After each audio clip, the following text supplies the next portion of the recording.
What's up everybody, Couch Mills here, and in this video we get to break down a developer interview from the Washington Post with many of the developers at 343 talking about what they're working on, what are the big problems that they're facing right now behind the scenes, and when we'll be getting new content. There's a lot we got to talk about, so we're going to break it all down, but the GameLeap website is the best place to quickly climb and dominate not only Halo, but a number of top esports titles, including Valorant, Apex, League of Legends, Dota, and more. So do yourself a favor and go check it out right now down below.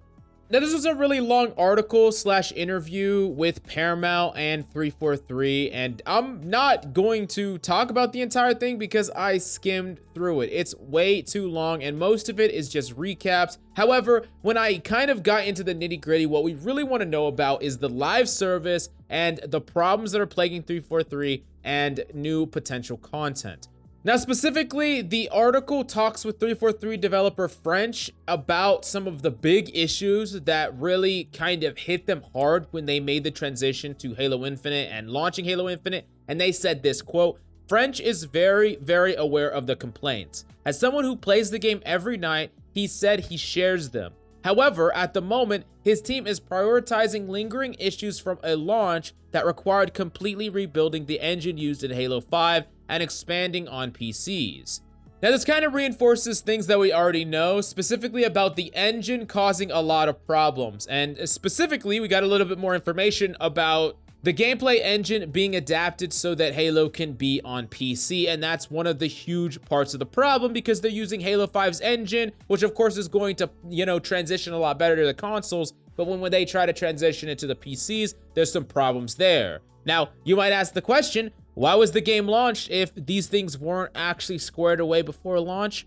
I don't know, but honestly, I don't think it's actually the devs themselves' fault. I honestly believe that it has to do with somewhere up the chain, they wanted to push the game out early to compete with Call of Duty, to compete with Battlefield, two games that they actually talk about in this article. And honestly, they probably made a lot of money, sure, but looking back on it, how fast Call of Duty and Battlefield just like gigaflopped, I'm sure that if they could do it all over again, they wouldn't have forced out Halo quite that fast. But the devs are kind of left to try to pick up the pieces because, the game was obviously released before it was ready.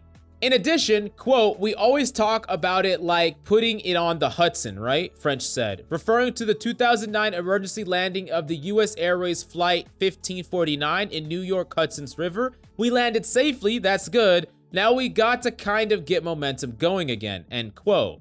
Basically, ever since the big 2020 delay, the team has been working on strengthening the game's foundation, which is still the primary thing they're working on because there are more and more problems that pop up. Now, they also said this, quote, "It's improving our platform, building, strengthening the foundation, and that includes things like ranked mode." French said, "We know we can make it better. We want to make it better. We dreamed of it being better. Let's push it in that direction. And with PC being a new thing for us, there's issues we need to address there." It's kind of crazy when a lot of these problems seem to be centering around bringing Halo Infinite to PC. Yeah, I mean, I play on PC, so I'm happy they did that, but then they, turn around and don't support the PC with Red Reticle, don't support the PC with balancing from the highest ranks of play, no PC player playing in pro play.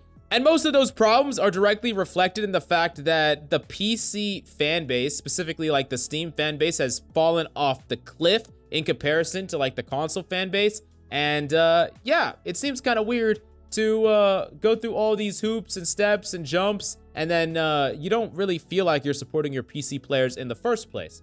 Now, that's probably getting into a completely separate tangent and rant, but the last part was the interesting part. He said this, quote, "There will be new maps, there will be new modes, there will be new experiences, there will be new features," he added. "I'm very excited to actually see what the players think when we actually get to unleash it on them."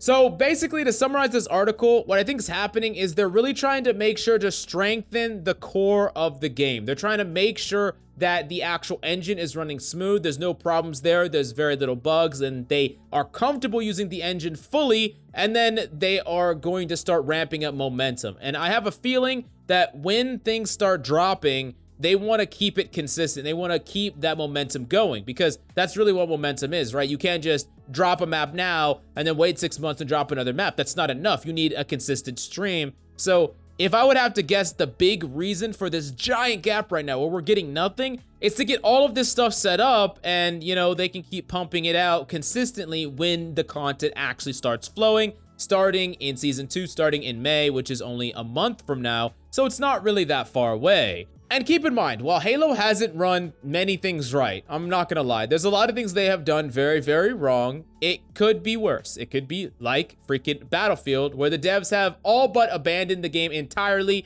to focus on the next launch, which is something that I actually feared. With all this negativity, almost so much negativity, I could see, you know, the devs, the producers, whatever, just cut their losses and move on to something else. And it doesn't look like they're doing that. It looks like they're actually working, they're still grinding, and when the content starts to flow, it will be like an actual release of Halo.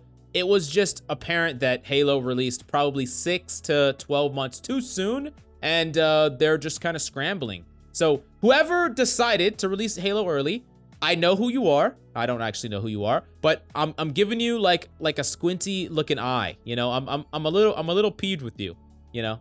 Fuck off. No, I'm just kidding. Anyways, I'm joking. Anyways, go to the GameLeap website for tips, tricks, and so much on the GameLeap website. If you want to become cracked at any esports title, do yourself a favor and go check it out right now down below.